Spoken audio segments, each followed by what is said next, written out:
시청자 여러분 안녕하십니까? KBC 모닝와이드 시작합니다. 전남 광주 통합특별시 출범을 보름 앞두고 김민석 국무총리가 인수위원회를 찾아 준비 상황을 점검했습니다. 통합특별법 시행령이 국무회의를 통과한 가운데 재정 지원 방식과 조직 개편이 핵심 건의 사항으로 다뤄졌습니다. 신대희 기자가 보도합니다. 전남 광주 통합특별시 출범이 코앞으로 다가오면서 행정당국의 준비 상황도 발빠르게 돌아가고 있습니다. 김민석 국무총리 주재로 통합시장 교육감 당선인과 행안부 국무조정실 등이 참여한 통합특별시 출범 준비 관계기관 간담회가 나주에서 열렸습니다. 이번 간담회에서 가장 큰 건의사항은 예산이었습니다. 광주시와 전남도는 정부가 약속한 20조 원을 서둘러 지원해주고 재정의 자율성도 보장해달라고 요구했습니다. 통합특별시가 명실상부한 지역 거점으로 성장할 때까지 중앙정부의 협조와 지원을 강화하고 지방이 스스로 성장 전략을 설계하는 지역 혁신의 모범이 될 수 있도록 특히 광주와 전남이 각각 신청했던 국가 공모 사업에서 불이익을 받지 않게 해달라고 건의했습니다. 조직 개편도 주요 안건이었습니다. 전남 광주 통합특별시의 간부 직급을 서울시 수준으로 높이고 인력과 재정도 함께 지원해달라는 요구가 나왔습니다.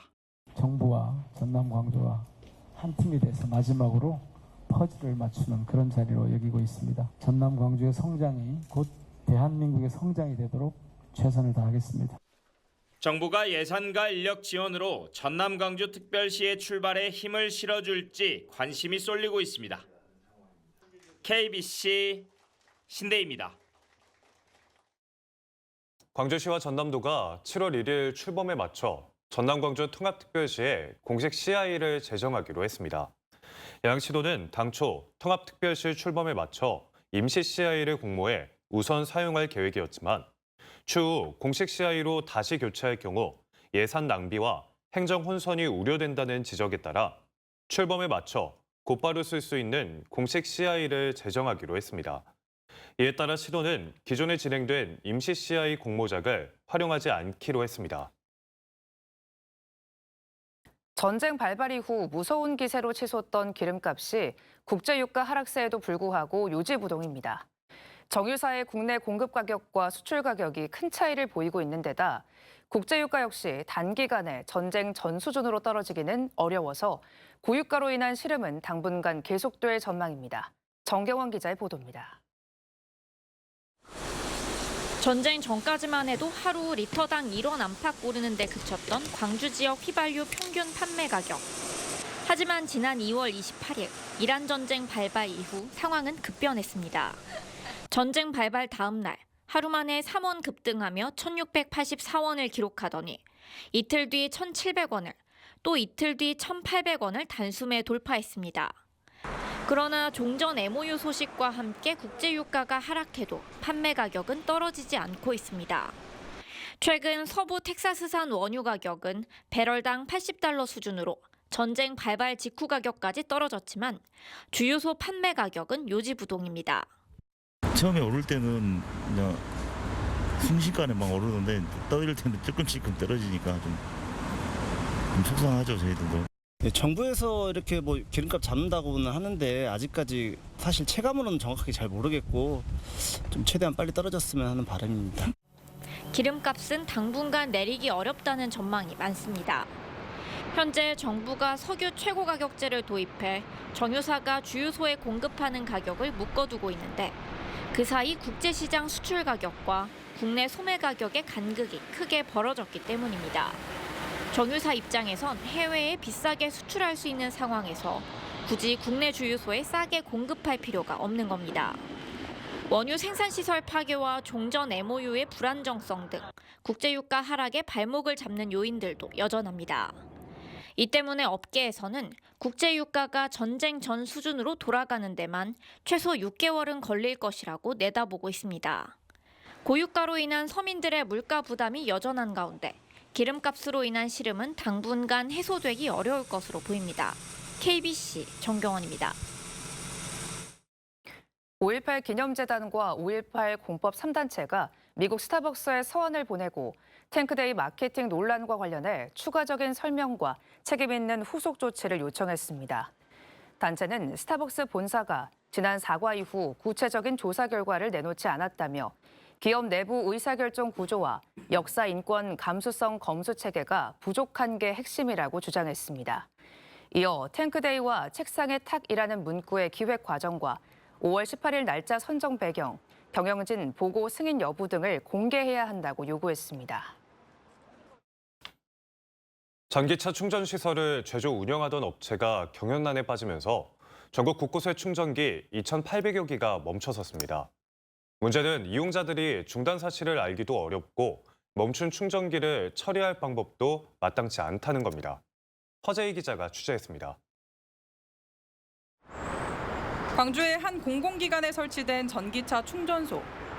충전을 하려던 차량이 이용 중단 안내문을 보고는 발길을 돌립니다. 불편했던 지금 원래는 주차도 해놓으면서 하기도 하고 했는데 안 돼가지고. 이 업체가 운영하던 충전시설은 전국 2,800여 기, 광주와 전남에는 300기가 넘습니다. 이렇게 충전구역에 전기차가 서 있지만 충전시설 운영이 중단되면서 충전을 하지 못한 채 주차만 돼 있는 상황입니다. 전기요금 체납으로 지난달부터 대부분의 충전시설 이용이 중단됐지만 이용객들은 이런 사실을 알기 어렵습니다. 한국환경공단이 누리집에서 충전기 운영 현황을 공개하고는 있지만 현행법상 정부 보조금을 받은 사업자만 이용 상태를 의무적으로 보고하게 돼 있기 때문입니다. 사실 그거는 저희도 알 수는 없습니다. 이게 민간 자체적으로 충전기를 설치를 했다고 하면 사실 저희가 이제 강제할 수 있는 부분은 없는 거죠. 이런 사각지대를 메우기 위해 오는 11월부터는 모든 충전시설로 보고 의무가 확대됩니다. 하지만 더 큰 문제는 계약에 묶여 먹통이 된 시설을 철거조차 할 수 없다는 점입니다. 제조 업체랑 2030년까지 일단 7년 동안 계약을 해둔 상태여서 좀 함부로 이렇게 계약 해지는 좀 어려운 상태이고 해가지고 그거는 좀 법률 장문을 받고 해야 될 것 같고. 결국 충전기가 멈춰도 이용자에게 알릴 의무도 멈춘 시설을 정리할 책임도 분명치 않은 채 그 불편은 고스란히 이용자 몫으로 남고 있습니다. KBC 허재입니다. 광주의 한 중견 건설업체 대표이사의 100억 원대 사기 의혹에 대해 경찰이 보안 수사에 나섰습니다. 광주경찰청 반부패 경제범죄수사대는 2014년 1월 준공한 광주시 박림동의 한 아파트 단지 개발 과정에서 수익금 106억 원을 정산하지 않은 혐의로 건설사 대표와 임원 등 2명을 조사하고 있습니다. 고소장을 접수하고 수사에 착수한 경찰은 지난해 11월 불송치 결정을 내렸지만 검찰은 고소인의 이의 신청을 받아들여 보완 수사를 요구했습니다.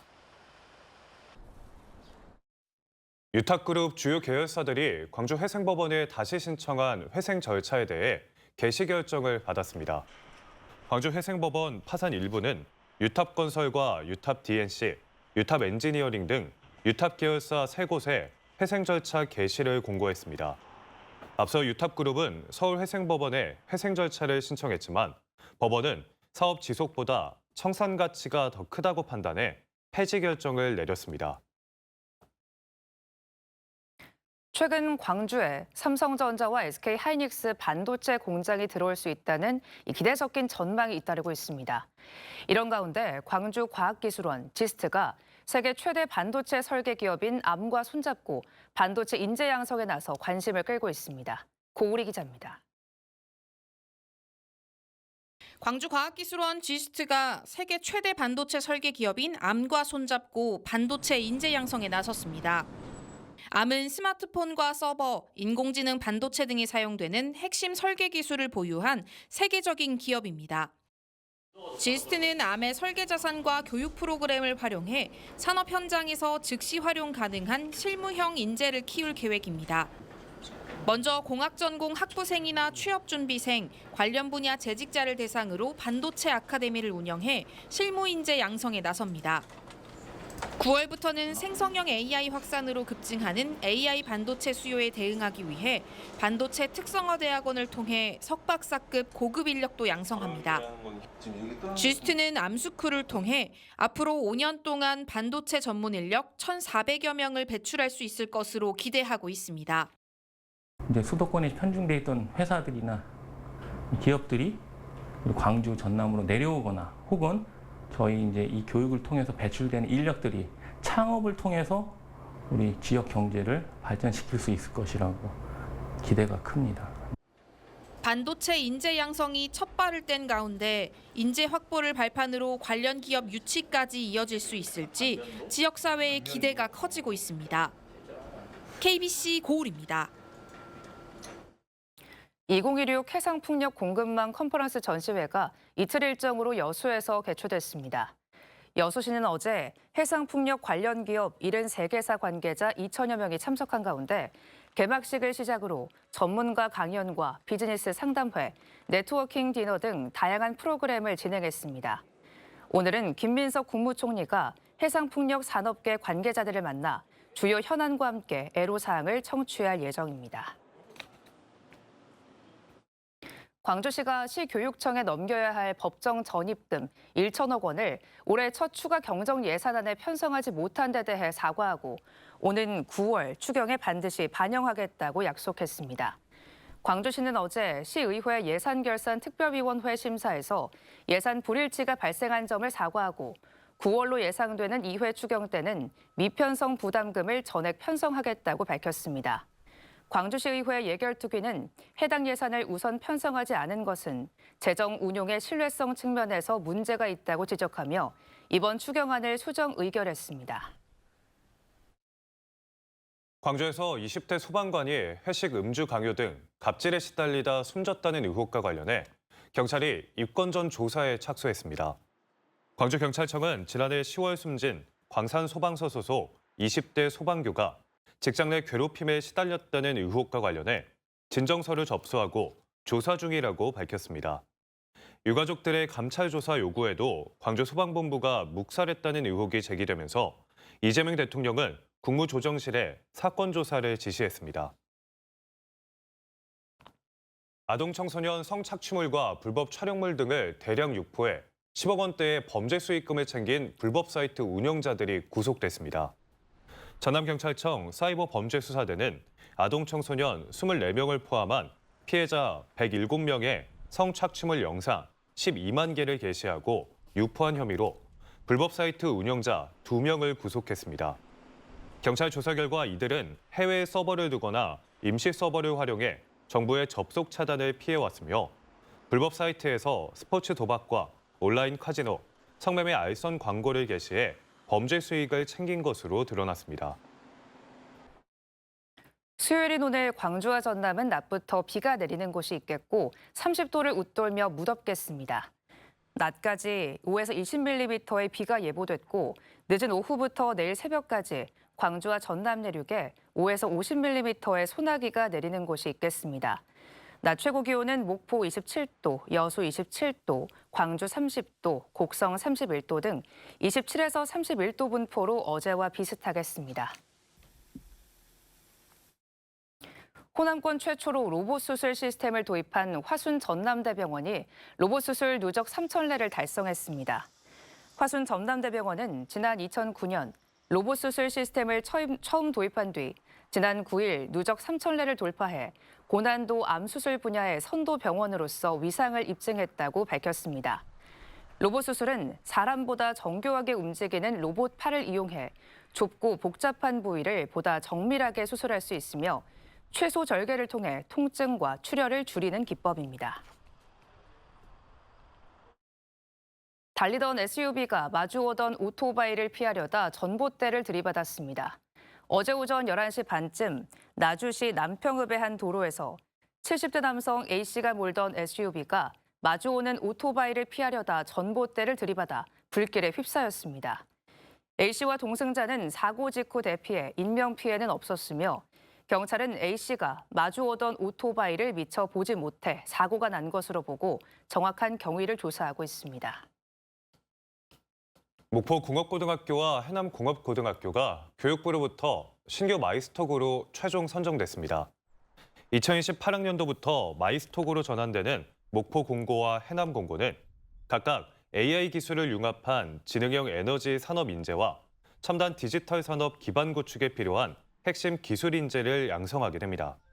전남의 마이스톡고는 여수 석유화학고와 완도 수산고, 전남 생명과학고, 한국항만물류고에 더해 모두 6개 교로 늘었습니다. 김영록 전남지사가 다음 주 이임식을 통해 민선 7, 8기를 되돌아보는 프레젠테이션을 갖습니다. 전라남도는 김영록 전남지사가 오는 24일 도청 김대중 강당에서 민선 8기를 정리하는 이임식에 전남 새로운 길 위해를 주제로 15분가량 민선 7, 8기 성과와 함께 전남 광주 통합특별시의 미래 비전을 제시할 예정이라고 밝혔습니다. 발표에서는 신재생 에너지 대전환 선도와 농수산물 역대 수출 기록 등 민선 7기와 8기의 주요 성과와 지역을 넘어선 새로운 통합시대의 발전을 기원할 예정입니다.